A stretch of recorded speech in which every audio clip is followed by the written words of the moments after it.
السلام علیکم. ستړي مشه. د کورنیو چارو وزارت پخوانی امنیتي معین مل پاسوال خوشحال سادات د عامه ساتنې د ملي تصدۍ د عمومي رئیس په توګه خپله دنده پیل کړه. نوموړی نن د ملي امنیت سلاکار ډاکټر حمدالله محب له لوري د عامه ساتنې د ملي تصدۍ د عمومي رئیس په توګه د دغې تصدۍ کارکوونکو ته معرفي شو.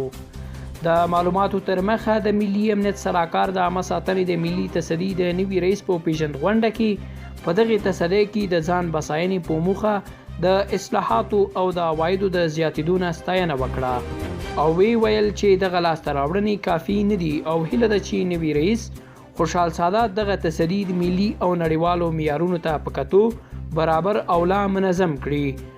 حمدالله محب همداراز وویل چې اړینه ده چې د عامه ساتنې ملي تصدۍ لا زیات مسؤلیت منونکي شي او داسې خدمات وړاندې کړي چې نور ملي، نړیوالو او د خصوصي لویو پروژو د امنیت د تامین په موخه بهرنیو کمپنیو ته اړتیا نه وي.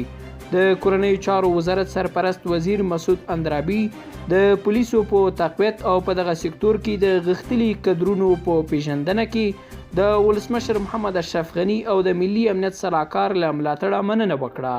نوموړي د غراض د عامه ساتنې د ملي تصدۍ د مخکینی رئیس ښاغلي باوري له کارونو مننه وکړه او ښاغلي سادات ته د چارو پر مخ بیولو کې د بریا هیله څرګنده کړه. د یادولو وړ ده چې خوشحال سادات تر دې مخکې د کورنیو چارو وزارت امنیتي معین و چې د ټاکنو پر مهال او د نورو مسلو پر وړاندې د هغه جدي برخورد په خلکو کې ډیر مشهور کړ او په ټولنیزو رسنیو کې سختې ستاینې وشوې، خو وروسته چې حکومت د نامعلوم دلیل له امله له دندې لرې کړ نو د هغه په لرې کېدو په حکومت سختې نیوکې وشوې. مننه چې تر دې مهاله راسره یاستئ.